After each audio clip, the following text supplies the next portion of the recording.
ബി.ജെ.പിക്കാരെ സംബന്ധിച്ചിടത്തോളം അവരൊരു പിന്നെ ക്യാമ്പസ് അല്ലെങ്കിൽ മണ്ഡലം എയർ കണ്ടീഷൻ ചെയ്യാൻ വേണ്ടിയിട്ടൊന്നും രാഷ്ട്രീയത്തിൽ ഇറങ്ങിയ ആളുകളല്ല. അവർക്കൊരു അജണ്ടയുണ്ട്. രാജീവ് എന്ന് വെച്ചാൽ ഈ പറയുന്ന പോലെ അങ്ങനെ ഒരു മാറ്റം കൊണ്ടുവരാം. അതില്ലെങ്കിൽ രാജീവില്ല. രാജീവിന്റെ ഐഡന്റിറ്റി അതാണ്. അല്ലാണ്ട് ഇവിടെ കിടന്ന 10ാം ക്ലാസ്സും കുസ്തിയുള്ള രാഷ്ട്രീയം കൊണ്ട് ഇവിടെ കിടന്ന് തായം കളിച്ച് വളർന്ന ആളല്ല രാജീവ്. കന്യാസ്ത്രീകളെ മതപരിവർത്തനം നടത്തിയിട്ടില്ല എന്ന് ആദ്യം പറയേണ്ടായിരുന്നു. അവിടെ രാജീവ് ചെയ്യേണ്ടത് സത്യസന്ധനായതുകൊണ്ടാണ്. അത് ഇൻഫർമേഷൻ കിട്ടിയപ്പോൾ അങ്ങനെ പറഞ്ഞൊന്നുമല്ല. ഈ പറയേണ്ടിയിരുന്നത് ആ വിഷയം ഞങ്ങൾ പഠിക്കുന്നേ ഉള്ളൂ. പക്ഷെ ഇവിടെ എങ്ങനെ ഒരു പല ദിവസമായ ചർച്ച നടത്തുന്നുണ്ട്. അപ്പോൾ ഇവിടെ എങ്ങനെ ഒരു RSS തൊട്ട് കഴിഞ്ഞാൽ ഹറാമ രീതിയിൽ ഇമ്മമാരുടെ സാധനം ഉണ്ടാക്കിയുള്ള ആളുകൾക്ക് നേരിട്ട് അത് തുറന്ന് പറയാനുള്ള മടി എന്നുള്ള കാര്യമേ ഉള്ളൂ. അത് പക്ഷെ മാറും.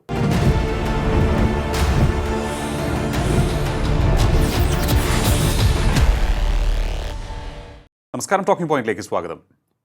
കേരളം വളരെ പ്രധാനപ്പെട്ട 2 തെരഞ്ഞെടുപ്പുകളിലേക്ക് പോകുന്ന സാഹചര്യത്തിൽ BJP സംസ്ഥാന അധ്യക്ഷൻ രാജീവ് ചന്ദ്രശേഖർ വെല്ലുവിളി നേരിടുകയാണോ? പറയാം എന്തുകൊണ്ടാണ് അങ്ങനെ ചോദിച്ചത് എന്ന്. കന്യാസ്ത്രീ വിഷയം അദ്ദേഹത്തിന് തിരിച്ചടിയായോ? ഒപ്പം തന്നെ ന്യൂനപക്ഷ അനുകൂല നിലപാടുകൾ, അതുപോലെ വികസന രാഷ്ട്രീയം, ഇവ രണ്ടും മുന്നോട്ട് പോകുന്ന രാജീവ് ചന്ദ്രശേഖറിന് പരമ്പരാഗത BJP വോട്ടുകൾ നഷ്ടമാകും എന്ന ഒരു നിരീക്ഷണം ഇതിനിടയിൽ വന്നതുകൊണ്ടാണ് ഞാൻ അങ്ങനെ ചോദിച്ചത്. പരിശോധിക്കാം നമുക്ക്. നമ്മോടൊപ്പം ചേരുന്നു രാഷ്ട്രീയ നിരീക്ഷകൻ ശ്രീ ഫക്രുദ്ദീൻ അലി. നമസ്കാരം, ടോക്കിംഗ് പോയിന്റിലേക്ക് സ്വാഗതം. രാജീവ് ചന്ദ്രശേഖർ പുതിയ ഒരു ഗെയിം പ്ലാനുമായിട്ടാണ് കേരള രാഷ്ട്രീയത്തിലേക്ക് എത്തിയത്, അല്ലേ? BJPയുടെ സംസ്ഥാന അധ്യക്ഷനായി മാറുന്നു. അദ്ദേഹം മുന്നോട്ട് വയ്ക്കുന്നത് പ്രോഗ്രസീവ്, അതുപോലെ തന്നെ പോസിറ്റീവ് ആയിട്ടുള്ള ഒരു അപ്രോച്ചാണ്. അതുമായി ബന്ധപ്പെട്ട് നിരവധി സന്ദേശങ്ങൾ അദ്ദേഹത്തിൻ്റെതായി സമൂഹത്തിലേക്ക് എത്തുകയും ചെയ്തു. യുവാക്കൾ അത് ഏറ്റെടുക്കുകയും ചെയ്തിട്ടുണ്ട്. പക്ഷേ പരമ്പരാഗത BJP വോട്ടിൽ ഒരു വിള്ളലുണ്ടാക്കുകയാണോ രാജീവ് ചന്ദ്രശേഖറിൻ്റെ സമീപനം എന്ന സംശയമാണ് ചിലരെങ്കിലും ഉയർത്തുന്നത്. ഒരു കാര്യമില്ല, ആകെ വെറുതെ പറയുന്നത്. പരമ്പരാഗത BJPക്കാർ ആർക്ക് കുഞ്ഞാലിക്കുട്ടിക്ക് വോട്ട് ചെയ്യാൻ, അല്ലെങ്കിൽ ജോസ് കെ മാണിക്ക് വോട്ട് ചെയ്യാൻ? അവർക്ക് എതിർപ്പുകൾ വിയോജിപ്പുകളൊക്കെ പല മേഖലയുണ്ട്. അവർക്ക് സുരേന്ദ്രനെ പലർക്കും കണ്ടുകൂടായിരുന്നു. പക്ഷെ അവർ വോട്ട് BJPക്ക് കിട്ടിയിട്ടുണ്ട്. സുരേന്ദ്രനും കിട്ടിയിട്ടുണ്ട്, കോന്നീരും ഒക്കെ. അതിൽ കാര്യമൊന്നുമില്ല. അത് ഈ പത്രക്കാരിങ്ങനെ എന്തെങ്കിലും അവർ നിങ്ങൾക്ക് എന്തെങ്കിലുമൊക്കെ പറയണ്ടേ? അപ്പം അതിനുവേണ്ടി നിങ്ങളിങ്ങനെ ഓരോ കാര്യം കണ്ടുപിടിച്ചിട്ട് പറയുന്നതേ ഉള്ളൂ.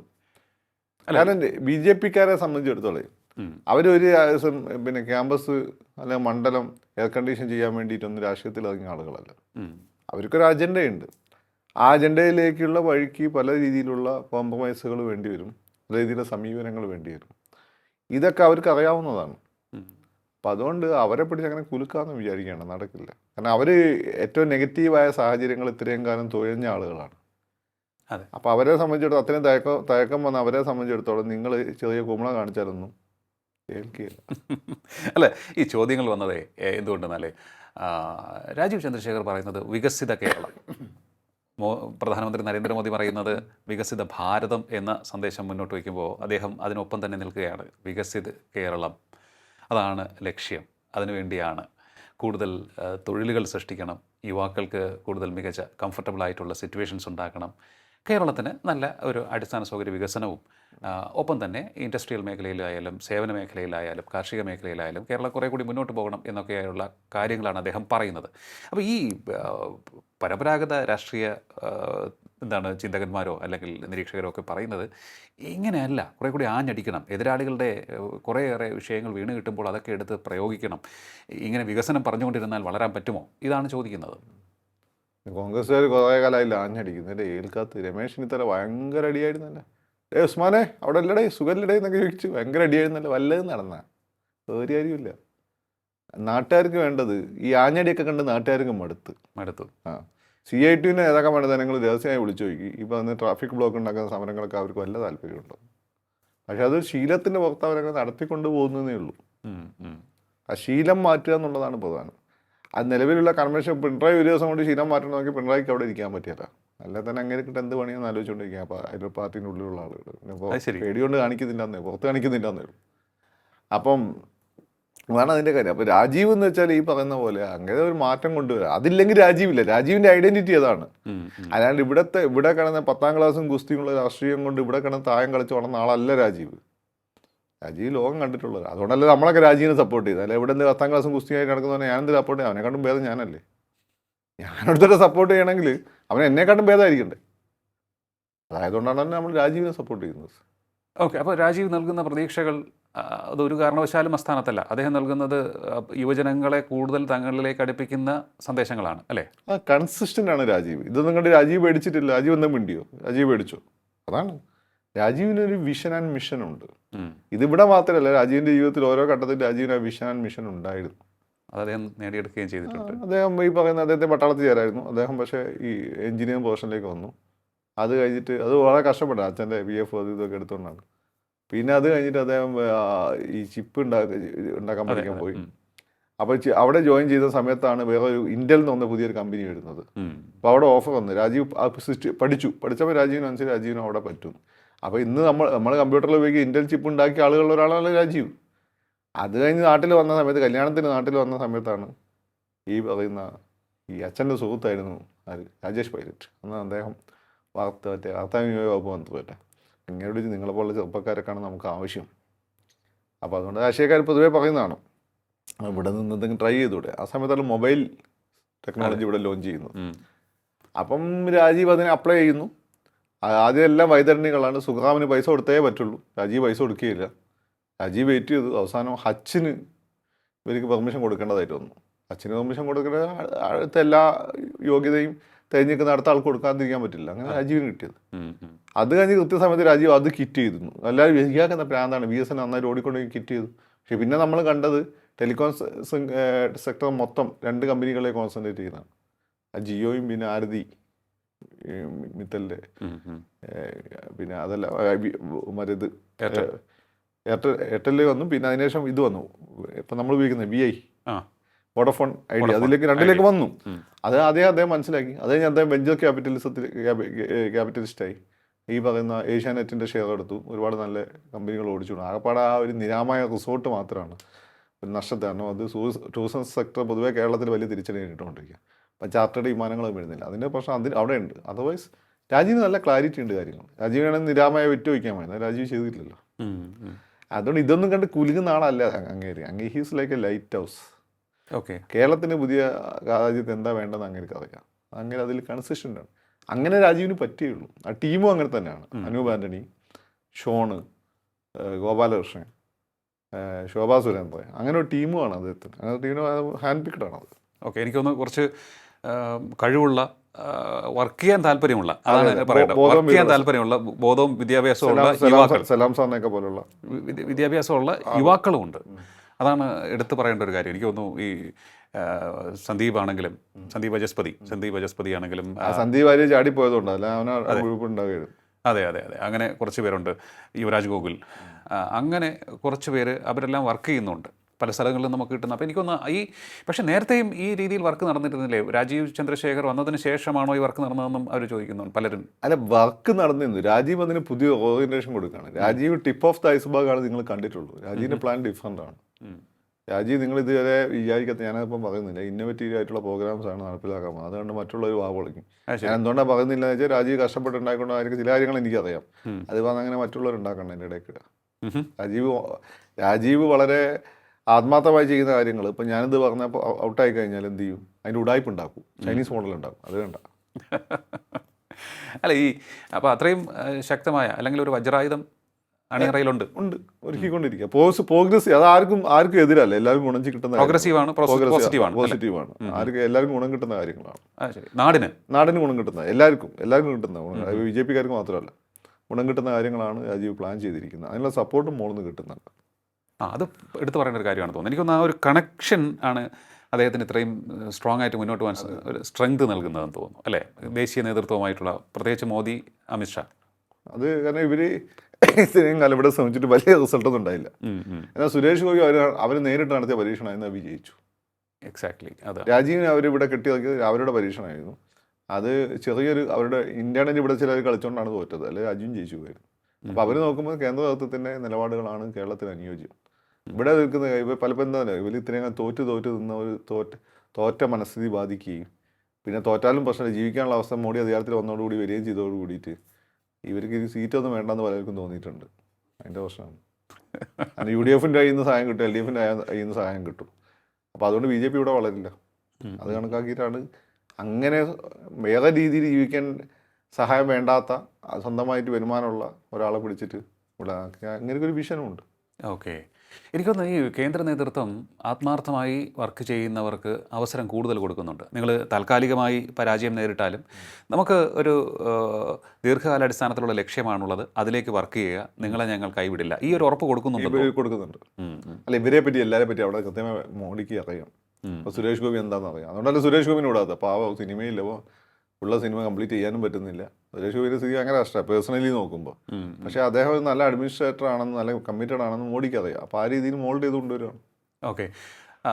അപ്പോൾ ഈ പാർട്ടി സംവിധാനത്തിലൂടെയുള്ള ഇൻഫർമേഷൻസ് മാത്രമല്ല, അത് അല്ലാതെ കേന്ദ്ര നേതൃത്വം ഇൻഡിപെൻഡൻ്റ് ആയ രീതിയിലും ഇൻഫർമേഷൻസ് പാർട്ടി പ്രവർത്തകരെക്കുറിച്ചും പാർട്ടി നേതാക്കളെക്കുറിച്ചും എടുക്കുന്നുണ്ട്. കൃത്യമായിട്ട് എടുക്കുന്നത്. അതാണ് അവരുടെ തീരുമാനങ്ങളുടെ എല്ലാം അടിസ്ഥാനം. അതെ അതെ അതെ. അതുകൊണ്ടാണ് അതിൽ കൺസിസ്റ്റൻ്റ് ആയി നിൽക്കുന്നത്. ഇവിടെ അതല്ലല്ലോ. ഇവിടെ ഇപ്പം അടിത്തറയില്ലാത്ത ചെറിയ മരങ്ങൾ ഒരു കാറ്റ് വന്നാൽ ഇളകിയാടും. വടവൃക്ഷങ്ങളാണ് ഇളകിയില്ല. ഈ സുരേഷ് ഗോപി, രാജീവ് ചന്ദ്രശേഖരൊക്കെ വടവൃക്ഷങ്ങളാണ്, ഇളകിയില്ല. ഓക്കെ. കാരണം അവർക്ക് എനിക്ക് തോന്നുന്നു കൃത്യമാണ്. ഇപ്പോൾ ചിത്രം വ്യക്തമാണ്. അതായത് പണ്ട് മുതൽ പറഞ്ഞു വന്ന ആശയങ്ങൾ അല്ലെങ്കിൽ രീതികൾ അതിനപ്പുറത്തേക്ക് മാറി മറ്റൊരു എല്ലാവരെയും ആകർഷിക്കുന്ന, എല്ലാവരെയും ഒരുമിച്ച് നിർത്തുന്ന, ആരെയും എക്സ്ക്ലൂഡ് ചെയ്യാതെ ഇൻക്ലൂസീവായിട്ട് മുന്നോട്ട് പോകുന്ന ഒരു രീതി പിന്തുടർന്ന ആളുകളെ മുന്നോട്ട് വയ്ക്കുന്നു. അത് സുരേഷ് ഗോപി ആണെങ്കിലും, സുരേഷ് ഗോപി അവിടെ മുൻപ് തോറ്റിട്ട് പോലും അവിടെ വർക്ക് ചെയ്യുന്നു ജനങ്ങൾക്ക് വേണ്ടി. കൺസിസ്റ്റൻസി. മോഡിയുടെ വിക്ടറി സ്പീച്ച് നോക്കിയാൽ 4-5 തവണ അങ്ങനെ കേരളം എടുത്തു പറഞ്ഞിരിക്കും. ഇവൺ ഇൻ കേരളമേ എന്നൊക്കെ പറഞ്ഞുകൊണ്ട് 4-5 തവണ പറഞ്ഞു. അപ്പോൾ അങ്ങനെ ഒരു വ്യത്യസ്തമായൊരു അപ്രോച്ച്, അത് ഒരു രീതിയിലെ വർക്ക് വിജയം കണ്ടില്ല എന്ന് വെച്ച് നിരാശപ്പെടുന്നില്ല. മറ്റൊരു രീതി അവലംബിക്കുകയാണ്. സ്ട്രാറ്റജി. കേരളത്തിൽ ഡിഫറൻ്റ് ആയ സ്ട്രാറ്റജി പഠിച്ചിട്ടുള്ളൂ. ഒന്ന്, വളരെ ഡെവലപ്ഡ് ആണ് നമ്മുടെ മൈൻഡ് സെറ്റ് എന്ന് വെച്ചാൽ യൂറോപ്പിലെ ഏറ്റവും മോഡേൺ രാജ്യങ്ങളെ പോലെ അതിനെ ഇമിറ്റേറ്റ് ചെയ്യുന്നതാണ്. അത്രത്തോളം വളർന്നില്ല. അതുകൊണ്ടാണ് കണ്ണൂർ രാഷ്ട്രീയ കൊലപാതകങ്ങൾ ഉണ്ടായത്. കാരണം ഉള്ളിലൊരു ഫ്യൂഡൽ സാധനമുണ്ട്. അപ്പോൾ അതിനെ ആ രീതിയിൽ തന്നെ അഡ്രസ്സ് ചെയ്തേ പറ്റുള്ളൂ. പിന്നെ മലയാളികൾക്ക് അടുത്ത ഹിന്ദുവാണ്, ഹിന്ദുത്വമല്ല ഹിന്ദുവാണ്. അപ്പോൾ അതൊക്കെ അഡ്രസ്സ് ചെയ്തേ പോകാൻ പറ്റുള്ളൂ. പിന്നെ ഈ അതിശക്തമായിട്ടുള്ള ആൻറ്റി ഹിന്ദുത്വ അജണ്ട, പിന്നെ രഹസ്യമായിട്ടുള്ള ഹിന്ദു വിരോധം, ഇത് മൈനോറിറ്റിയിൽ ഒരു സെക്ഷൻ വളർത്തിക്കൊണ്ട് വരുന്നുണ്ട്. അതിനെ ആ രീതിയിൽ കൺഫ്രണ്ട് ചെയ്യാനും പറ്റില്ല. ഓക്കെ. അപ്പോൾ അതുകൊണ്ടാണ് ഇങ്ങനെയുള്ള പൊതുവെ സ്വീകാര്യനായ ആളുകളെ വെച്ചുകൊണ്ട് നല്ല മനുഷ്യന്മാരൊക്കെ ഒരു അഡ്രസ്സ് ചെയ്യാൻ തീരുമാനിച്ചിരിക്കുന്നത് എന്നാണ് ഞാൻ മനസ്സിലാക്കുന്നത്. ഓക്കെ. ഇതിപ്പോൾ ഇനി അങ്ങോട്ട് പലപ്പോഴും നമ്മൾ ആലോചിക്കാറുണ്ട് അല്ലെങ്കിൽ ആഗ്രഹിക്കാറുണ്ട്, ചില രാഷ്ട്രീയ പാർട്ടികളുടെയൊക്കെ തന്നെ കാര്യം പറയുമ്പോൾ, ഈ ആൾ നേതൃത്വത്തിലേക്ക് വന്നിരുന്നെങ്കിൽ, അല്ലെങ്കിൽ ഇയാൾക്ക് കുറച്ചുകൂടി പ്രോമിനൻ്റ് ആയിട്ടുള്ള ഒരു പൊസിഷൻ കിട്ടിയിരുന്നെങ്കിൽ എന്ന്. ആ രീതിയിൽ ഇതുവരെ മാറ്റി നിർത്തപ്പെട്ടിരുന്ന പ്രധാനപ്പെട്ട ആൾക്കാർക്കൊക്കെ, അല്ലെങ്കിൽ കഴിവുള്ള ആൾക്കാർക്ക് ഇനി സ്ഥാനം കിട്ടുമെന്ന് തോന്നുന്നുണ്ടോ BJP-യിൽ? കിട്ടാൻ സാധ്യതയുണ്ട്. ഇപ്പോൾ ശോഭാ സുരേന്ദ്രൻ കൊടുത്തല്ലോ. ശോഭാ സുരേന്ദ്രനെ ജനങ്ങളെ ഇളക്കാൻ പറ്റിയ നേതാവാണ്. അപ്പോൾ അവർക്ക് ആ പറ്റിയ കൊടുത്തില്ല. പലപ്പോഴും നമ്മളിങ്ങനെ ഇന്നാൾ വരണമെന്ന് ആഗ്രഹിക്കുക, അവരൊരിക്കലും വരാറില്ല. അതാണ് പൊതുവെ കണ്ടിട്ടുള്ളത്. പിന്നെ അങ്ങനെ കൊണ്ടുവന്നത് കോൺഗ്രസ് മാത്രമാണ്. അപ്പോൾ സുധീരനെ കൊണ്ടുവന്നു. പക്ഷേ സുധീരൻ കൊണ്ടുവന്ന അവസാനം ഭസ്മാസുരനെ വരം കൊടുത്ത അവസ്ഥയായി. അപ്പം അതാണ് അതിൻ്റെ ഒരു പ്രോബ്ലം. BJP ഇപ്പം നമ്മൾ നോക്കിക്കഴിഞ്ഞാൽ ഗ്രൂപ്പൊന്നും നോക്കിയിട്ടല്ല, അത് അടുത്ത ഒരു 20 വർഷത്തെ കേരളത്തെ മുൻകൂട്ടി കണ്ടിട്ടുള്ള ലീഡർഷിപ്പാണ്. നോൺ കോൺട്രവേഴ്ഷ്യലാണ്. അതിൽ ശോഭ മാത്രമാണ് കോൺട്രവേഴ്സി ഉണ്ടാക്കുന്നതാണ്, ഗോപാലകൃഷ്ണൻ. പക്ഷെ അവർ രണ്ടുപേരും ഇപ്പോൾ ഒതുങ്ങിയിരിക്കുകയാണ്. അപ്പം അത് മുകളിലുള്ള നേതാവിൻ്റെ സ്വഭാവം താഴോട്ട് സ്വാധീനിക്കും. ഓക്കെ. ശോഭയും പിന്നെ നമ്മുടെ ഗോപാലകൃഷ്ണൻ മുമ്പ് മുകളിലുള്ള ആളുകൾ കുറച്ച് ഈ പറയുന്ന വളരെ വോക്കലായിട്ടുള്ള ആളുകളായിരുന്നു. ഈ രാജീവ് വോക്കലേ അല്ല. രാജീവിൻ്റെ ഒരു കാര്യം വെച്ചാൽ, നിങ്ങൾ രാജീവിനെ പറ്റി ഒരുപാട് നെഗറ്റീവ് കാര്യങ്ങളാണ്. രാജീവിന് മലയാളം അറിയില്ല. രാജീവ് ഒന്നൊന്നരായിട്ട് മലയാളം പറയുന്നുണ്ട്. രാജീവ് മലയാളം പറയും, നന്നായിട്ട് ഫ്ലുവൻ്റായി പറയും. നിങ്ങളിത് ആളുകളെ പറ്റി തെറ്റിദ്ധാരണ ഉണ്ടാക്കുന്നതാണ്. അവർക്ക് പിന്നെ അത് ഗുണം ചെയ്യും വരും. അപ്പൊളിറ്റിക്കലാണ് എന്നും പറയാം. അപ്പൊളിറ്റിക്കലായിട്ടും അപ്പൊളിറ്റിക്കലാകുന്നു. മലയാളി അപ്പൊളിറ്റിക്കലാണല്ലോ. മലയാളി ബേസിക്കലി അപ്പൊളിറ്റിക്കലാണ്. അപ്പൊളിറ്റിക്കൽ എന്ന് വെച്ചാൽ എന്താണ്? ആ പൊളിറ്റിക്സ് ഉണ്ട്. ആ പൊളിറ്റിക്സ് ഏതോ ഒരു കക്ഷി രാഷ്ട്രീയമായി ചേർന്ന് നിൽക്കുന്നതല്ല. അതിനാണ് നിങ്ങൾ അപ്പൊളിറ്റിക്കൽ എന്ന് പറയുന്നത്. ഒരു കക്ഷി രാഷ്ട്രീയമായി ചേർന്ന് നിൽക്കുമ്പോൾ ആ പാർട്ടിയിൽ നിന്ന് എല്ലാ തെറ്റുകളും നിങ്ങൾ ന്യായീകരിക്കേണ്ടതായിട്ട് വരും. ഞാൻ എന്തുകൊണ്ട് ഇടയ്ക്ക് പരിപാടി നിർത്തി? പണ്ട് ഞാനൊരു രാഷ്ട്രീയമായി ഭയങ്കര ചേർന്ന് നിന്നിരുന്നല്ലോ. അധികാരത്തിൽ വന്നാൽ എനിക്ക് അറിയാം ചില പ്രശ്നങ്ങൾ വരും, അത് ന്യായീകരിക്കാൻ എനിക്ക് ബുദ്ധിമുട്ടാണ്. ഇപ്പോൾ ഇഷ്യൂ ബേസ്ഡായി രാജീവിനെ സംബന്ധിച്ചിടത്തോളം BJP സെൻട്രൽ ലീഡർഷിപ്പ് എടുക്കുന്ന ചില എടുത്തുകൊണ്ടിരുന്ന തീവ്ര നിലപാടുകൾ രാജീവിന് സബ്സ്ക്രൈബ് ചെയ്യാൻ പറ്റില്ല. അത് നല്ലൊരു ആളുകൾ കേരളത്തിൽ സബ്സ്ക്രൈബ് ചെയ്യാൻ പറ്റില്ല. എന്നാൽ രാജീവ് വളരെ ശക്തനായ ഹിന്ദുത്വവാദിയാണ്, പട്ടാളക്കാരൻ്റെ മകനാണ്. അതൊക്കെ രാജീവിനുണ്ട് താനും. അതാണ് BJPക്ക് ബേസിക്കലി വേണ്ട. അതാണ് ദേശസ്നേഹം വേണം, നമ്മുടെ സംസ്കാരത്തെ അഭിമാനം വേണം, അതിനെ പ്രൊട്ടക്റ്റ് ചെയ്യണം. ആ മൈൻഡ് രാജീവിനുണ്ട്, അത് മതി. ഓക്കെ. ബാക്കി ഉത്തരേന്ത്യയിൽ പ്രത്യേക സാഹചര്യത്തിൽ വന്നതാണ്. അതെ. ഇവിടെ വലിയ കമ്മ്യൂണിസം പറയുന്ന പല ആളുകൾ ഉത്തരേന്ത്യയിലാണ് ജനിച്ചതെങ്കിൽ RSSനെക്കാട്ടും വലിയ ആൻറ്റി മുസ്ലിമായി പോവുകയാണ്. അടുത്ത ചില സ്ഥലത്തെ സാഹചര്യം അതാണ്. അത് നിങ്ങൾ ജനിച്ച സാഹചര്യങ്ങളാണ് നിങ്ങളെ വ്യത്യസ്തനാക്കുന്നത്. ഓക്കെ. പിന്നെ രണ്ടാമത്തെ രാജീവിന് പറ്റിയ കാര്യം ഈ കന്യാസ്ത്രീകളുടെ വിഷയത്തിൽ അതെ, കന്യാസ്ത്രീ വിഷയമാണ് ഞാൻ ചോദിക്കാൻ വന്നത്. കന്യാസ്ത്രീ വിഷയത്തിൽ രാജീവ് ചന്ദ്രശേഖർ ശരിയായ രീതിയിലല്ല പ്രവർത്തിച്ചത് എന്നുള്ളതാണ്. നിലപാടൊക്കെ കൃത്യമായിരുന്നു. അതിൽ ഒന്ന് സംസാരിക്കുമ്പോൾ ഒന്ന് ശ്രദ്ധിച്ചാൽ മതിയായിരുന്നു. കന്യാസ്ത്രീകളെ മതപരിവർത്തനം നടത്തിയിട്ടില്ല എന്ന് ആദ്യം പറയേണ്ടായിരുന്നു. അവിടെ രാജീവ് ചെയ്യേണ്ടത് സത്യസന്ധനായതുകൊണ്ടാണ്. അത് ഇൻഫർമേഷൻ കിട്ടിയപ്പോൾ അങ്ങനെ പറഞ്ഞു എന്നല്ല. അത് പറയേണ്ടിയിരുന്നത് ആ വിഷയം ഞങ്ങൾ പഠിക്കുന്നേ ഉള്ളൂ. അത് ഭരണഘടന അനുസൃതമായിട്ട് അനുവദനീയമായിട്ടുള്ള ഒരു കാര്യമാണ് സ്വന്തം മതം പ്രചരിപ്പിക്കാനുള്ള അവകാശം. എന്നാൽ മതപരിവർത്തനം നടത്താനുള്ളതല്ല. ഇത് പ്രചരിപ്പിച്ചതാണോ മതപരിവർത്തനമാണോ എന്ന് അന്വേഷിക്കേണ്ടതുണ്ട്. നമുക്ക് പ്രാഥമികമായി കിട്ടുന്ന വിവരം പ്രചരിപ്പിച്ചു എന്നുള്ളതാണ്. അതൊരു തെറ്റൊന്നുമല്ലല്ലോ, ഭരണഘടന അനുശാസിക്കുന്നതാണല്ലോ. ഇനി അതിൽ മതപരിവർത്തനത്തിന് എലമെന്റ് വന്നാൽ നമുക്ക് അന്നപ്പം നോക്കാം. അത് ഏതായാലും അനൂപൊക്കെ പോകുന്നുണ്ടല്ലോ എന്നങ്ങ് പറഞ്ഞാൽ മതിയായിരുന്നു. അതല്ല അസെപ്റ്റീവായിട്ട് മതപരിവർത്തനം നടത്തിയിട്ടില്ല എന്നൊന്നും പറയണ്ട. അപ്പോൾ അത് പറയുമ്പോൾ വെച്ചാൽ RSSൻ്റെ ചില ആളുകൾ ഇപ്പം മതപരിവർത്തനം ഇന്ത്യ നേടുന്ന വലിയൊരു പ്രശ്നമാണ്. അല്ലെങ്കിൽ വളരെ കൃത്യമായിട്ട് മുസ്ലിംസിനെ ഇപ്പം വലിയ രീതിയിലില്ല. കാരണം എന്ന് വെച്ചാൽ അവർക്ക് ഒന്ന് RSSകാരെ പേടിയും, രണ്ട് ആ രീതിയിലുള്ള ഫണ്ട് അവർക്ക് വരുന്നുമില്ല. പിന്നെ മീനാക്ഷിപുരം കൺവേർഷനോടുകൂടി പേടിയുണ്ട്, RSSന് നല്ല പേടിയുണ്ട്. മറ്റേത് വളരെ സൈലൻ്റായി നടത്തുന്നുണ്ട്. ഇവാഞ്ചലിസ്റ്റുകൾ വളരെ സൈലൻ്റായിട്ട് അവർ ഇന്ത്യനെ വളരെ കൃത്യമായിട്ട് ക്രൈസ്തവവൽക്കരിക്കാനുള്ള ശ്രമമുണ്ട്. ക്രൈസ്തവവൽക്കരിക്കുക എന്ന് പറയുന്നത് അമേരിക്കൻ വൽക്കരിക്കാനുള്ള ശ്രമമാണ്. അമേരിക്കയുടെ ഒരു സ്വാധീന ശക്തി കൂട്ടാനുള്ള ശ്രമമാണ്. അത് തെലങ്കാനയിലൊക്കെ അതിശക്തമായ രീതിയിൽ നടന്നിട്ടുണ്ട്. ചില മുഖ്യമന്ത്രിമാരുടെ അണ്ടറിൽ നോർത്ത് ഈസ്റ്റിൽ നടക്കുന്നുണ്ട്, ഓൾറെഡി കൺവേർട്ടഡ് ആയി. ഈസ്റ്റേൺ ഇന്ത്യയിൽ ശക്തമായി നടക്കുന്നുണ്ട്. ഈ തിരുവിതാംകൂറിൽ കൃത്യമായി നടക്കുന്നുണ്ട് ഇപ്പോഴും. നിങ്ങളിത് തെക്കോട്ട് നടന്നു നോക്കും. ഇതിൻ്റെ ഒരു കാര്യം എന്ന് വെച്ചാൽ ഉത്തരേന്ത്യയിലൊക്കെ എങ്ങനെ ഇപ്പോൾ കേരളത്തിലൊക്കെ എങ്ങനെ കൺവേർട്ട് ചെയ്യപ്പെട്ട പാവപ്പെട്ട ആളുകൾക്ക് അവർക്കൊരു വീടും പിന്നെ കുട്ടികൾക്ക് പഠിക്കാൻ അന്തരീക്ഷം, ഒരു അമേരിക്കൻ വിസയൊക്കെ കിട്ടുന്നുണ്ട്. പക്ഷെ അവിടെ അത് കിട്ടുന്നില്ല. ഇവൻ ക്രിസ്ത്യാനി ആയി കഴിഞ്ഞാൽ ഇവൻ്റെ ജീവിതത്തിൽ ഒരു അപ്ലിഫ്റ്റ്മെൻറ്റ് ഉണ്ടാവുന്നില്ല. ഞാൻ ഈ കൺവേർഷൻ ചെറുതിനെയൊക്കെ ശക്തമായിട്ട് എതിർക്കാത്ത എന്തുകൊണ്ടാണെന്ന് വെച്ചാൽ അവരുടെ ഇത്രയും കാലം അവൻ്റെ ജീവിതത്തിൽ വരാത്തൊരു മാറ്റം, ഒരു സോഷ്യൽ അപ്ലിഫ്റ്റ്മെൻറ്റ് കേരളത്തിൽ പലപ്പോഴും ഉണ്ടായിട്ടുണ്ട്. ഓക്കെ, അതെങ്കിലും ഉണ്ടായല്ലോ. ഉത്തരേന്ത്യയിൽ അതുമില്ല, തട്ടിപ്പാണ്. ഇവനെ ക്രിസ്ത്യാനിയാക്കി മാറ്റുന്നേ ഉള്ളൂ. അല്ലെ ഇവനെ മുസ്ലിംസിൻ്റെ ഇടയിൽ ഒന്നും ഇപ്പോൾ പൈസ ഇല്ല, രണ്ടാമത് RSS പേടിയില്ല, വലിയ രീതിയിൽ നടക്കുന്നില്ല. കേരളത്തിലാണ് പിന്നെയും ഉണ്ടെങ്കിൽ നടക്കുന്നുള്ളൂ. അപ്പം ആ ഒരു അതൊരു ഭീഷണിയാണ്. ഇങ്ങനെ പോയി കഴിഞ്ഞാൽ എന്ത് ചെയ്യും? ആ മേഖലയിൽ ഈ പോപ്പുലേഷൻ കൂടും. അത് സ്വാഭാവികമായിട്ടും ഹിന്ദുത്വത്തിന് ഇന്ത്യക്കും എതിരായി മാറും. അല്ല, ഇന്ത്യ എന്ന് പറഞ്ഞ സാധനം ഹിന്ദു എന്നുണ്ടാവുന്നതാണ്, അല്ലാതെ മുസ്ലിമിനും ക്രിസ്ത്യാനിറ്റി ഒന്നും ഉണ്ടാവുന്നതല്ല. മുസ്ലിങ്ങളും ക്രിസ്ത്യാനികളും എല്ലാം ഉള്ള ഒരു പൊതു പാരമ്പര്യമുണ്ട്. അത് ഹിന്ദു പാരമ്പര്യമാണ്. അതിൽ നിന്നാണ് ഇന്ത്യ ഉണ്ടാവുന്നത്. നിങ്ങൾ ഇന്ത്യയെ പ്രൊട്ടക്ട് ചെയ്യുന്നെങ്കിൽ സ്വാഭാവികമായിട്ടും മതപരിവർത്തനത്തിനെതിരെ നിലപാടെടുക്കേണ്ടി വരും. ഇപ്പം ക്രിസ്തു മതത്തിനാണെങ്കിൽ ഇസ്ലാം മതത്തിനാണല്ലോ ആളെ കൂട്ടുക എന്നുള്ള അവരുടെ അജണ്ടയാണ്. ഹിന്ദുക്കൾക്കും ജൂതന്മാർക്കും അങ്ങനെ അജണ്ടയില്ല. അപ്പോൾ ഹരേ കൃഷ്ണ മൂവ്മെൻറ്റിലൊക്കെ ഭാഗമായി സായിപ്പന്മാർ കുറേ കാര്യം മനസ്സിലാക്കി ഇങ്ങോട്ട് വരുന്നുണ്ട്. അല്ലാതെ ഹിന്ദുക്കൾ ആരെയും മതമാറ്റം നടക്കാറില്ല. ഉള്ള ആളുകൾ ആരും തന്നെ നോക്കാൻ പറ്റുന്നില്ല. പിന്നെ അധിപന്മാർക്ക് ആർക്കും നോക്കാൻ പറ്റാറില്ല. ഇപ്പോൾ മുസ്ലിംസിലൊക്കെ എത്ര ഈ മൈസൂർ കല്യാണം എന്നുള്ള സംഭവം ഉണ്ടായിരുന്നു. ആ സമയത്ത് ഇവിടെ ഹിന്ദുക്കളെ മുസ്ലിങ്ങളെ ആക്കാൻ ശ്രമം നടന്നിട്ടുണ്ട്. എന്നാൽ പിന്നെ ആ പാവപ്പെട്ട മുസ്ലിങ്ങളെ പ്രശ്നമല്ല ആദ്യം പരിഹരിക്കേണ്ടത്. ഉത്തരേന്ത്യയിലെ മുസ്ലിംസിൻ്റെ സ്ഥിതി എന്താ ഭയങ്കര കഷ്ടമല്ല. അപ്പോൾ നമ്മളെ കേരളത്തിലെ മുസ്ലിംസിൻ്റെ പൈസ ഉണ്ട്, ആദ്യം അവരെ പോയിട്ട് രക്ഷിക്കട്ടെ, എന്നിട്ട് ആളുകൾ അങ്ങോട്ട് കൊണ്ടുവന്നാൽ പോലെ. ക്രിസ്ത്യാനിയുടെ ഇടയിൽ ഈ കടബാധ്യത കൊണ്ട് എത്ര ആളുകൾ ആത്മഹത്യ ചെയ്യുന്നുണ്ട്, ആദ്യം അവരെ സംരക്ഷിക്കട്ടെ. പക്ഷേ ഇവരെ സംബന്ധിച്ചിടത്തോളം എന്ന് വെച്ചാൽ ഈ ബൈബിളിൽ പറഞ്ഞിട്ടുണ്ട്, ഞാൻ നിൻ്റെ ജനത്തെ ആകാശത്തിലെ നക്ഷത്രങ്ങളെ പോലെ കടലിലെ മണൽത്തരികളെ പോലെയും അനന്തമാക്കി തരും. അപ്പം ബൈബിൾ എന്ന് പറയുമ്പോൾ ഇത് ദാവീദ് ഇയാളോട് പറയുന്നത് എബ്രഹാമിനോട്, ഞങ്ങളെ 3 പേരുടെയും ജൂതന്മാരുടെയും ക്രിസ്ത്യാനികളെയും മുസ്ലിങ്ങളും പൊതുപൂർവികനാണ് ഈ പറയുന്ന എബ്രഹാം. അപ്പോൾ ഞങ്ങളെ ഈ 3 മതവും ലോകത്തെ ഏറ്റവും വലിയ അതായി ലോകമതം ഒന്ന് ആക്കി മാറ്റുക എന്നുള്ളത് അജണ്ട ജൂതന്മാർ വെച്ച് ഞങ്ങൾക്ക് 2 പേർക്കുണ്ട്.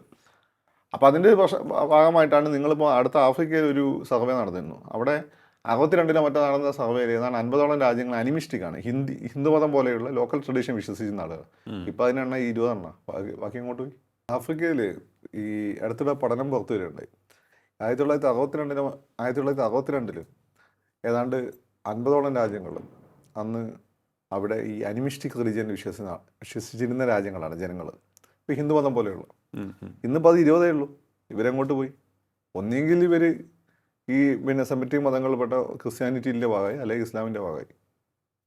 അപ്പോൾ ഇങ്ങനെ നടക്കുന്നുണ്ട്. അപ്പോൾ കുറച്ച് കഴിയുമ്പോൾ ഇതിപ്പോൾ 1000 വർഷം കഴിയേണ്ടി വരില്ല ഈ രീതിയിൽ പോവുകയാണെങ്കിൽ. 200 വർഷം കൊണ്ട് സംഭവിക്കും.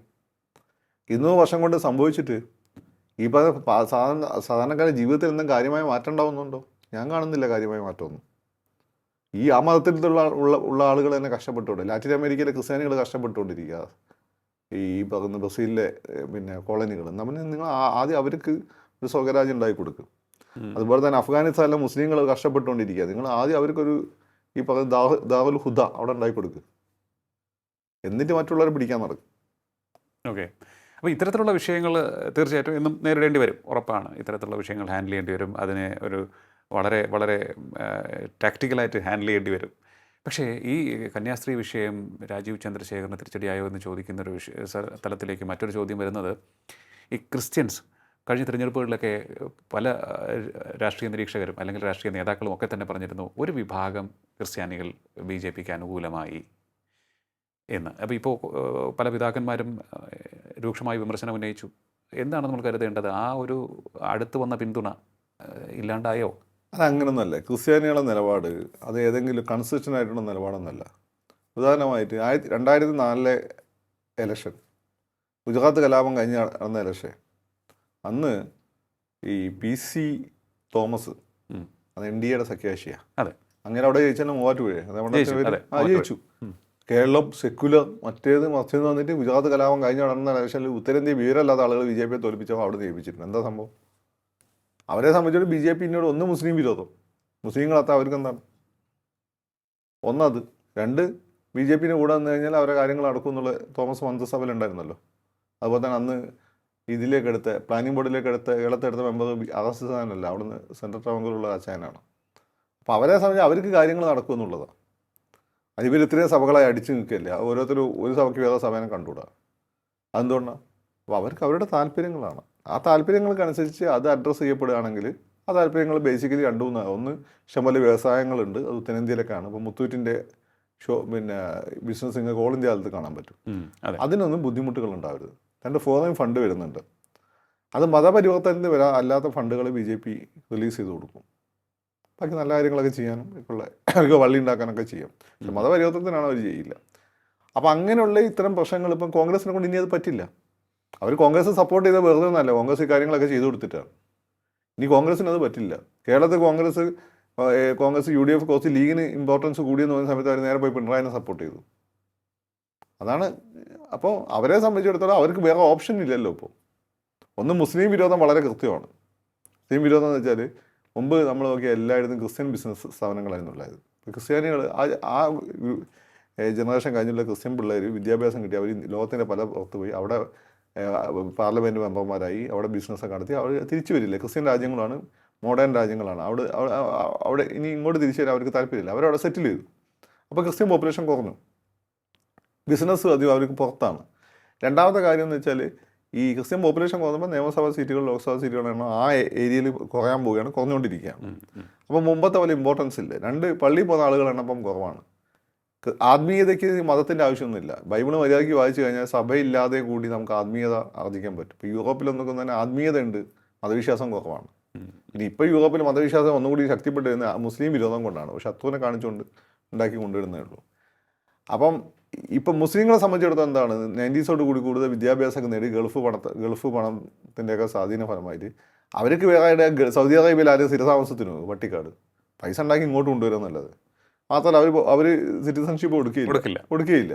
അപ്പോൾ അവർ തിരിച്ചിങ്ങോട്ട് വരും, അവരിവിടെ ഇൻവെസ്റ്റ് ചെയ്യും, ഒരു ചെറിയ കച്ചവട കേന്ദ്രങ്ങളൊക്കെ തുടങ്ങും. പിന്നെ മുസ്ലിംസിൻ്റെ ഫുഡ് നല്ല ഫുഡാണ്, ഒരു കോസ്മോപൊളിറ്റൻ ഫുഡാണ്. ഈ തിരുവിതാംകൂറിലൊന്നും അങ്ങനെ നല്ല ഫുഡ് ആളുകൾ ആ രീതിയിൽ കഴിച്ച് ശീലമില്ല. ഇവിടെ ആപ്പാടെ ഏത് ഹോട്ടലിൽ പോയി കഴിഞ്ഞാൽ ഒന്നുകിൽ ദോശ അല്ലെ ഇഡ്ഡലി. അപ്പോഴാണ് നമ്മളെ മലബാറിന്ന് വന്നിട്ട് പൊറാട്ടയും ബീഫും അതും ഇതും കുഴിമന്തിയും കാര്യം ആളുകൾ ഇവിടെ ലോൺ എടുത്തിട്ടാണ് പോയി ഭക്ഷണം കഴിച്ചുകൊണ്ടിരിക്കുന്നത്. എന്തുകൊണ്ടാണ് ഇത്തരം ബിസിനസ് ഇവിടെ വരുന്നത്? ആ കഴിക്കാൻ ആളുണ്ട്. മലബാർ ബൈറ്റ്സ്, മലബാറിലെ കുറച്ച് പയ്യന്മാർ തുടങ്ങിയതാണ്. ആളുകൾ ക്യൂ എന്നാണ് സാധനം മേടിക്കുന്നത്. അത് എൻ്റെയൊക്കെ കുട്ടികൾ നമ്മൾ നോമ്പ് സമയത്ത് വീട്ടിലുണ്ടാക്കിയ സാധനങ്ങളാണ് ഈ സാധനങ്ങളൊക്കെ. പക്ഷേ തിരുവിതാംകൂറിലെ പുതിയൊരു അനുഭവമാണ്. ഇവിടെയുള്ള പെമ്പിള്ളേർ ഇപ്പോൾ ആ റെസിപ്പി പഠിക്കുന്നുണ്ട്. അത് അവർ മതപരിവർത്തനത്തിന് വേണ്ടിയിട്ടൊന്നുമല്ല, അവർ ചെയ്യുന്ന വെച്ചാൽ അവരെ ബിസിനസ് ചെയ്യുകയാണ്. അപ്പോൾ ഇത്തരം ഇതിനൊക്കെ പേര് ചിലപ്പോൾ അൽമനാർ, മലബാർ ബൈറ്റ്സ്, അല്ലെങ്കിൽ ഖലീഫ, അതല്ലെങ്കിൽ ഇങ്ങനെയൊക്കെ എന്തെങ്കിലും ആയിരിക്കും, അല്ലെങ്കിൽ തവക്കൽ എന്നൊക്കെ പറഞ്ഞിട്ടായിരിക്കും. അപ്പോൾ ഇത് കാണുമ്പോൾ ചില ആളുകൾക്ക് വലിയ പ്രശ്നമാണ്. ഈ ക്രിസ്ത്യാനികൾ അതൊക്കെ കളഞ്ഞതിൻ്റെ അപ്പം പോയി എന്നുള്ള കാര്യം ഇവർക്ക് മനസ്സിലാവുന്നില്ല. അവർ ഗ്ലോബലാണ്. ഇപ്പോൾ ഇവിടെയുള്ള അച്ചായന്മാരെന്ന് വെച്ചാൽ അമേരിക്കയിലൊക്കെ വലിയ പൊസിഷൻ, ജുഡീഷ്യറിയിലൊക്കെ വലിയ പൊസിഷനിൽ ഇരിക്കുന്ന ആളുകളാണ്. അവർക്ക് ഇവിടുത്തെ ഇങ്ങോട്ട് വരേണ്ട ആവശ്യമില്ല. അപ്പോൾ അതിൻ്റെ പുറത്തുണ്ടാകുന്ന ഒരു മുസ്ലിങ്ങൾ കേരളം പിടിച്ചടക്കാൻ പോകുന്നു, അല്ലെങ്കിൽ ക്രിസ്ത്യാനികളുടെ സ്ഥാനത്തേക്ക് മുസ്ലിങ്ങൾ വിടുന്നു. ഇപ്പോൾ റിയാസ് ഇപ്പം ഈ മന്ത്രിസഭയിൽ രണ്ടാമനായി പരിഗണിക്കപ്പെടുന്നതാണ് റിയാസാണ്. അത് സഹിക്കുന്നില്ല. റിയാസ് പിണറായിൻ്റെ മോളെ കിട്ടിയെന്ന കാര്യമില്ല, പേര് റിയാസായി പോയില്ല. അപ്പോൾ ഇതിൻ്റെ പക്ഷേ അവിടെ പക്ഷേ അങ്ങനെ കാണരുത്. അവിടെ അനർഹമായ എത്രയോ സീനിയേഴ്സ് വേറെ ഉണ്ട് എന്നുള്ളതാണ് ചോദ്യം വരുന്നത്. അല്ല, ഞാൻ പറയുന്നതല്ല, എൻ്റെ അഭിപ്രായമല്ല. ഇതിപ്പോൾ റിയാസിന് അനർഹമായ പരിഗണന കൊടുക്കുന്നു മുഖ്യമന്ത്രി എന്നാണ് അത് മുസ്ലിം ആയതുകൊണ്ടൊന്നല്ല. അതെന്ന് വെച്ചാൽ മലബാറിലെ ഇപ്പം കോഴിക്കോടുള്ള ഒരു ലീഡർഷിപ്പിൽ പ്രതിപേട്ടം കഴിഞ്ഞാൽ റിയാസാണ്. മാത്രമല്ല മലബാറിലെ മുസ്ലിംസിനുടെ CPM ആഭിമുഖ്യമുണ്ട്. അത് BJP പേടിയാണ് അതിന് ബേസിക് കാരണം. ബേസിക് കാരണം BJP പേടിയാണ്, അല്ലാതെ CPM പ്രത്യേക സ്നേഹം ഉണ്ടായിട്ടൊന്നുമില്ല. സ്നേഹമുള്ള ആളുകളൊക്കെ ഉണ്ട്, റിയാസിനെ പോലുള്ള നമ്മളെ പോലുള്ള ആളുകൾക്ക് സ്നേഹമൊക്കെ ഉണ്ട്. മറ്റവരെ സംബന്ധിച്ച് സാധാരണക്കാരെ നമ്മൾ പേടിയാണ്, BJP പേടിയാണ്. ആ പേടി വരാനാണ് ഇപ്പോൾ ആരും ശ്രമിക്കുന്നത്, രാജീവ് ശ്രമിച്ചുകൊണ്ടിരിക്കുന്നത്. ഓക്കെ. അപ്പം ഇങ്ങനെയൊക്കെ ഉണ്ടാകുന്ന ഒരു മുസ്ലിം വിരോധത്തിൻ്റെ പുറത്തുണ്ടായിട്ടുള്ള ക്രിസ്ത്യൻ സ്നേഹം ഒരു BJP സ്നേഹമാണ്. ഏതൊരു കാര്യത്തിൽ ഈ സിറിയൻ ക്രിസ്ത്യൻസ് വിഭാഗം എന്ന് വെച്ചാൽ അവർ സ്വയം ബ്രാഹ്മൺസ് എന്ന് വിചാരിക്കുന്ന ആളുകളാണ്, അങ്ങനെ വിചാരിക്കുന്ന ആളുകളാണ്. അപ്പോൾ അവരെ സംബന്ധിച്ചിടത്തോളം ഒരു ഹിന്ദു ആയി അറിയപ്പെടാൻ അവർ കൂടുതൽ ആഗ്രഹം, രഹസ്യമായി ചോദിച്ചു കഴിഞ്ഞാൽ. അപ്പോൾ കൊന്തയൊക്കെ അവിടെ തന്നെ, പിന്നെ മാത്രമല്ല RSS കൊന്തയ്ക്കൊന്നും എതിരല്ലല്ലോ. ഗുരുജി തന്നെ പറഞ്ഞിട്ടുണ്ട്, നിങ്ങൾ അള്ളാനെ ഈശാനെയൊക്കെ വിശ്വസിച്ച് നമുക്ക് പ്രശ്നമില്ല, നമുക്ക് മുക്കോടി ദൈവം കണ്ട കൂട്ടത്തിൽ നിങ്ങൾ അള്ളയും കിടന്നോട്ടെ, അല്ലെങ്കിൽ ജീസസും കിടന്നോട്ടെ, അത് നമുക്ക് പ്രശ്നമില്ല. ഈ സംസ്കാരത്തെ ബഹുമാനിച്ചു പോകണം. ക്രിസ്ത്യൻസ് പണ്ടേ അതിന് റെഡിയാണ്. അവരുടെ പല കലാരൂപങ്ങൾ എടുത്തു നോക്കിയാൽ ഹിന്ദു കലാരൂപങ്ങളുടെ വേറൊരു മാഗം കളി എടുത്തു നോക്കൂ നിങ്ങൾ, അതിന് മറ്റേ ഇതുമായിട്ട് സാദൃശ്യം കാണില്ലേ? ഇത് മറ്റേ സ്ത്രീകൾ കളിക്കുന്ന കളി ഉണ്ടല്ലോ, തിരുവാതിര കളി.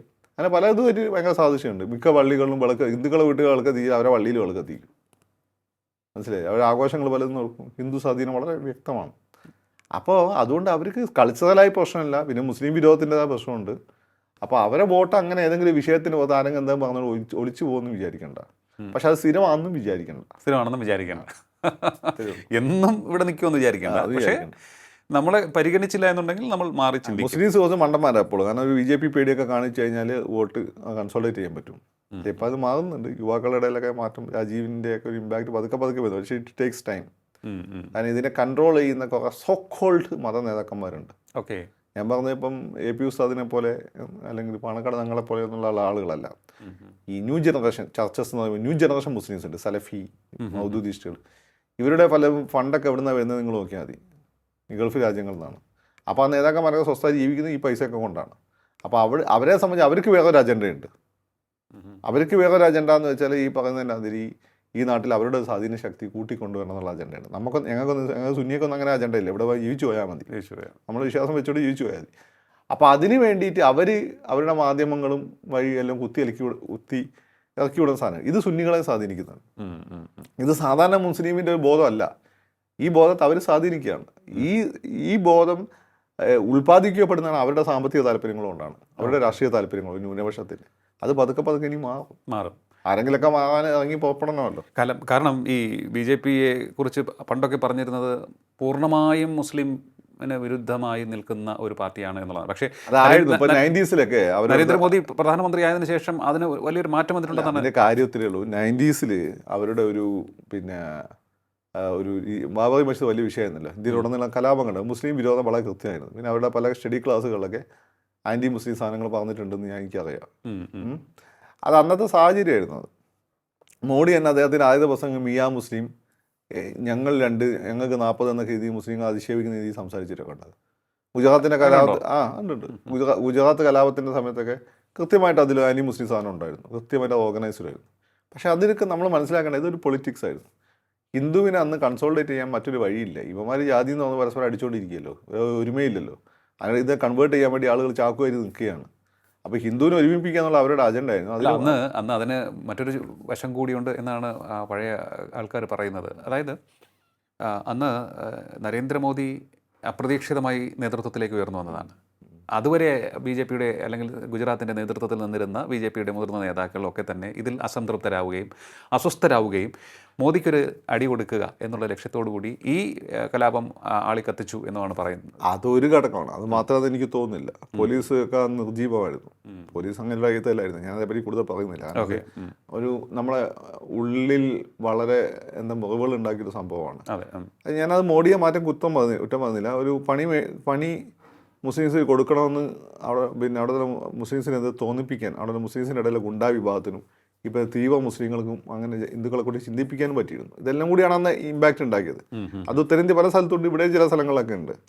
അങ്ങനെ ചിന്തിപ്പിക്കാതിരിക്കുക എന്നുള്ളതാണ് പ്രധാനം. അതെ അതെ. അപ്പം അത് കഴിഞ്ഞിട്ട് ഇപ്പം BJPൻ്റെ ഗ്രിപ്പ് ഇന്ത്യയിൽ വളരെ കൺസോൾട്ടേറ്റഡ് ആണ്. അവർക്ക് ഇനി അതിൻ്റെ ആവശ്യമില്ല.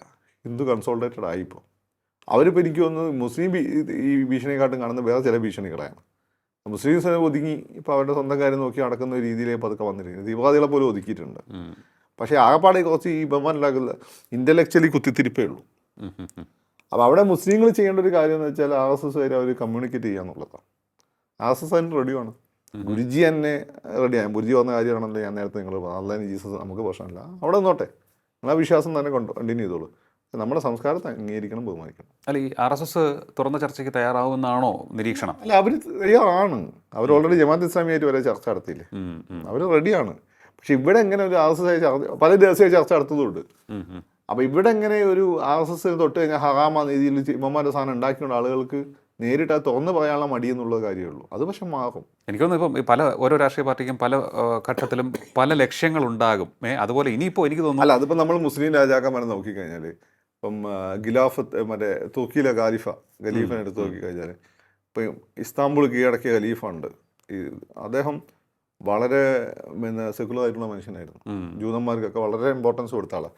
പക്ഷേ അദ്ദേഹം ഇസ്താംബുൾ ഈ ഈസ്റ്റേൺ റോമൻ എംപയറിൻ്റെ തലസ്ഥാനമായിരുന്നു, ഈസ്റ്റേൺ ജസീറ തലസ്ഥാനമായിട്ടുള്ള കോൺസ്റ്റാന്റിനോപ്പിൾ കീഴടക്കിയ യുദ്ധമാണ്, കൊന്നൊടുക്കിയിട്ടുണ്ട്. അതുപോലെ ക്രിസ്ത്യൻസ് പരസ്പരം കൊന്നൊടുക്കിയിട്ടുണ്ട്, മുസ്ലിംസ് പരസ്പരം കൊന്നൊടുക്കിയിട്ടുണ്ട്. അപ്പോൾ ഉത്തരേന്ത്യയിൽ വന്നിട്ട് മുസ്ലിംസിനെ കൊന്നൊടുക്കിയ നാദിർഷാ എന്ന് പറഞ്ഞിട്ടുള്ള ഇറാനിലെ മുസ്ലിം രാജാവാണ്. അപ്പോൾ അയാളോട് ഖലീഫ വിളിച്ചു, നീ എന്ത് വൃത്തിയോടെ കാണിക്കുന്നത്, മുസ്ലിങ്ങളല്ലേ കൊന്നത്. അപ്പോൾ അയാൾ വന്നു, ഞാൻ മുസ്ലിങ്ങളെന്നല്ല, ഖലീമ ചൊല്ലിയ കാഫിറിങ്ങളെയാണ് കൊന്നത്, മുസ്ലിം ആയി എന്നുള്ള ഒരു മുസ്ലിം അല്ല. എന്ത് അങ്ങനെയല്ല, ഇവരെക്കാട്ട് വലിയ മുസ്ലിം തന്നെയാണ്. അപ്പോൾ അതൊക്കെ പൊളിറ്റിക്സ് ആണ്. അപ്പോൾ നമ്മൾ പൊളിറ്റിക്സിന്റെ പുറത്ത് ആളുകൾ മുസ്ലിങ്ങളെ മറ്റുള്ളവരും കൊന്നു കഴിഞ്ഞാൽ അത് പിന്നെ എന്താണ് ബർമുഡ, അത് ഹിന്ദുക്കൾ ചെയ്ത് കഴിഞ്ഞാൽ ട്രൗസർ, ആറ്റിറ്റ്യൂഡ് അങ്ങ് മാറ്റിയാൽ, എന്നിട്ട് അങ്ങ് ആറ്റിറ്റ്യൂഡ് മാറ്റിയാലേ നമുക്ക് ഇതിന് ആർത്തത് കാണാൻ പറ്റുള്ളൂ. അല്ല, ഞാൻ പറഞ്ഞു വന്നത് ഓരോ ഘട്ടത്തിലും ഓരോ രാഷ്ട്രീയ പാർട്ടികൾക്ക് ഓരോ ലക്ഷ്യം ഉണ്ടാകും. ഇനിയിപ്പോൾ BJPയുടെ ലക്ഷ്യം എന്ന് പറയുന്നത് ഇന്ത്യയെ കുറെക്കൂടി ഉന്നത തലങ്ങളിലേക്ക്, അവരുടെ ലക്ഷ്യം അത് തന്നെയാണ്, ഇന്ത്യനെ വളർത്തി മുന്നോട്ട് കൊണ്ടുപോകാന്നുള്ളത് തന്നെയാണ്. അതിൽ 18 കോടി വരുന്ന മുസ്ലിങ്ങളെ കൊന്നൊടുക്കാൻ അവർക്ക് പ്ലാൻ പറ്റിയല്ല, പോസിബിൾ നോട്ട് പോസിബിൾ. ഈ രാജ്യത്തെ താക്കാൻ ആഗ്രഹിക്കുന്ന ആളുകൾ മുസ്ലിം സ്നേഹം കൊണ്ടല്ല, ഈ രാജ്യത്തെ താക്കാൻ വേണ്ടി അത് ഉപയോഗിക്കും. അത് അവർക്ക് അറിയാം. അതെ, അതാണ് ഈ പുറത്തു നിന്നുള്ള ശക്തികളാണ് നമ്മൾക്കിടയിൽ, അതായത് നമ്മൾക്കിടയിൽ ഐക്യം വേണ്ടത്. BJP ആണോ രാഹുൽ ഗാന്ധിയാണോ ഭരിക്കുന്നത് നല്ലതല്ല, നമുക്ക് ഇന്ത്യയാണ് പ്രധാനം. പിന്നെ നിങ്ങൾക്ക് നിങ്ങൾക്ക് എന്താ ഹിന്ദുവിനോടൊരു വെറുപ്പ്, അതാണ് പ്രശ്നം. നിങ്ങളെല്ലാം നിങ്ങളെ മതത്തിലെല്ലാം ശരിയാണ്, നിങ്ങളെ മതഗ്രന്ഥം മാത്രമാണ് ശരിയെന്ന് നിങ്ങൾക്ക് ഹിന്ദുവിനോട് അതിൻ്റെ പുറത്തുണ്ടാകുന്ന വെറുപ്പുണ്ട്. അതങ്ങ് മാറ്റി വെച്ചാൽ മതി. ഇവിടെ ഹിന്ദു ഭൂരിപക്ഷ പ്രദേശത്ത് ഇത് ഹിന്ദുക്കളുടെ നാടാണ്. ഇന്ത്യ എന്നുള്ള വാക്ക് തന്നെ ഹിന്ദു എന്നുണ്ടായതാണല്ലോ. ഹിന്ദു എന്ന് പറഞ്ഞാൽ എന്ത് എന്നുള്ള വേറെ ചോദ്യമുണ്ട്. സിന്ധു നദിയുടെ ഒപ്പം താമസിക്കുന്ന പ്രകൃതി ആരാധന അധിഷ്ഠിതമായി ജീവിച്ചിരിക്കുന്ന ജനവിഭാഗം അവരിപ്പോൾ ഒന്ന് കൺസോൾട്ടേറ്റഡ് ആയി, ഒരു കോമൺ ആയിട്ടുള്ള ചില ദൈവങ്ങളൊക്കെ വന്നു, അത്രയേ ഉള്ളൂ. നിങ്ങൾ എന്തിനാണ് ഈ വിരോധം വെറുപ്പും കൊണ്ട് നടക്കുന്നത്? നിങ്ങളെപ്പോലെ തന്നെ അവർ മനുഷ്യരാണ്, അവർക്കും ജീവിക്കണ്ടേ. അല്ല ഞങ്ങൾ മാത്രം സുപ്പീരിയർ, അവരെന്താ ആ ഫീലിംഗ് മാറ്റിയാൽ. ഇതെല്ലാ സെമറ്റിക് മതങ്ങൾക്കുള്ള പ്രശ്നമാണ്, ബ്രാഹ്മണസിനും ഉണ്ട്. ഞങ്ങൾ സുപ്പീരിയർ ആണ്, ബാക്കിയുള്ളവർ ഇൻഫീരിയർ. ഇത് കിടന്നിട്ടാണ് ഈ ഹിന്ദുവിനെ കിടന്ന് കുത്തു എവിടെ നിന്നെങ്കിലൊക്കെ. അതാണ് പിന്നെ അവസാനം RSS മുതലെടുത്തത്. ഓക്കെ, അപ്പോൾ എന്തായാലും ചുരുക്കി പറഞ്ഞാൽ BJPയുടെ ഒരു പുതിയ മുഖമാണ് രാജീവ് ചന്ദ്രശേഖർ. അദ്ദേഹം ഈ രീതിയിൽ തന്നെ സ്ട്രോങ് ആയി മുന്നോട്ട് പോകും. അതിനുള്ള ഫ്യൂവൽ അദ്ദേഹത്തിന്, ഇന്ധനം അദ്ദേഹത്തിന് ദേശീയ നേതൃത്വത്തിൽ നിന്ന് കിട്ടുന്നുണ്ട്. ഇനിയിപ്പോൾ അധികം താമസിയാതെ തന്നെ കേരളത്തിലും എല്ലാവരും ഒറ്റക്കെട്ടായി അദ്ദേഹത്തിനൊപ്പം നിന്നേ പറ്റുള്ളൂ. ഇനിയിപ്പോൾ പഞ്ചായത്ത് ഇലക്ഷനിൽ രാജീവ് നിർണ്ണായക റിസൾട്ട് ഉണ്ടാക്കി കൊടുക്കണം. അതായിട്ട് ആരോ വലിച്ചാൽ അത് ആരോ വലിച്ചിട്ടുണ്ടെങ്കിൽ അത് മനസ്സിലാക്കാനുള്ള ശേഷി അങ്ങ് മുകളിലുണ്ട്. അങ്ങനെ വലിച്ച ആളുകളെ ഉത്തരേന്ത്യ പല സ്ഥലത്ത് RSSും BJPയും കൈകാര്യം ചെയ്ത രീതികളൊക്കെ പലരും ഓർമ്മിച്ച് വെക്കുന്നത് നല്ലതായിരിക്കും. ഓക്കെ, അങ്ങനെ ഒരു സംഭവം കൂടിയുണ്ട്. അതായത് നമുക്കുള്ളിൽ നിന്നുകൊണ്ട് നമ്മുടെ കാല് വിളിക്കാൻ നോക്കിയാൽ വെറുതെ വിടില്ല. ഇങ്ങനെ വെറുതെ നടന്നു പോകുമ്പം പിന്നെ ബോധം കെട്ട് വല്ല ഗാർഡനിലൊക്കെ ഉറങ്ങി കിടക്കുന്ന കാണാൻ പറ്റും. അത്രേ ഞാനിപ്പം പറയുന്നുള്ളൂ. ഇങ്ങനെയുള്ള സംഭവങ്ങൾ ഉണ്ടായിട്ടുണ്ട്. ഓക്കെ, അപ്പോൾ എന്തായാലും രാജീവ് ചന്ദ്രശേഖറിനെ കൃത്യമായ അജണ്ടയോടുകൂടിയാണ് കേന്ദ്ര നേതൃത്വം കേരളത്തിൽ നിയോഗിച്ചിരിക്കുന്നത്. കേന്ദ്ര നേതൃത്വത്തിൻ്റെ അനുഗ്രഹാശിസ്സുകളോടുകൂടി തന്നെയാണ് അദ്ദേഹം മുന്നോട്ട് പോകുന്നത്. അദ്ദേഹം മുന്നോട്ട് വയ്ക്കുന്ന ഓരോ ആശയവും അജണ്ടയും അതിനനുസരിച്ചുള്ളതാണ് എന്ന് ഒപ്പം നിൽക്കുന്നവർ ഇന്നല്ലെങ്കിൽ നാളെ മനസ്സിലാക്കും. അവർക്ക് എല്ലാവർക്കും ഒറ്റക്കെട്ടായി രാജീവ് ചന്ദ്രശേഖറിനൊപ്പം നിൽക്കേണ്ടിയും വരും. നിലവിൽ അദ്ദേഹം ഇതുവരെ നേരിട്ട വെല്ലുവിളികൾ എല്ലാം തന്നെ വളരെ മികച്ച രീതിയിലാണ് അദ്ദേഹം ഹാൻഡിൽ ചെയ്തത് എന്നും ഫക്രുദ്ദീൻ അലി പറഞ്ഞിരിക്കുകയാണ്. എന്തായാലും വരാൻ പോകുന്ന തിരഞ്ഞെടുപ്പ് നിർണായകമാണ് എന്നും പറഞ്ഞു വെച്ചിരിക്കുകയാണ് തദ്ദേശ തിരഞ്ഞെടുപ്പ്. ആ തിരഞ്ഞെടുപ്പിൽ റിസൾട്ട് ഉണ്ടാക്കേണ്ടതുണ്ട്. ആ റിസൾട്ട് ഉണ്ടാക്കുന്നതിൽ അദ്ദേഹത്തിന് ഉള്ളിൽ നിന്നും തിരിച്ചടി നേരിടുമോ എന്നുള്ളതൊരു വശത്ത് നിൽക്കുന്നു. പക്ഷേ അവരൊക്കെ ഉത്തരേന്ത്യയിലെ ഇത്തരത്തിൽ ഉള്ളിൽ നിന്നും പാലം വലിച്ചവരുടെ പലരുടെയും അനുഭവം ഇപ്പോൾ തന്നെ പാഠമായി ഉൾക്കൊണ്ട് മുന്നോട്ട് പോയാൽ നല്ലതായിരിക്കുമെന്നും ചൂണ്ടിക്കാണിക്കുന്നുണ്ട്. വളരെയധികം നന്ദി ഇത്രയും സമയം ടോക്കിംഗ് പോയിന്റുമായി സംസാരിച്ചത്. ടോക്കിംഗ് പോയിന്റ് ഈ അധ്യായം ഇവിടെ പൂർണ്ണമാകുന്നു. ഇനി അടുത്ത എപ്പിസോഡിൽ കാണാം നമുക്ക്. നമസ്കാരം.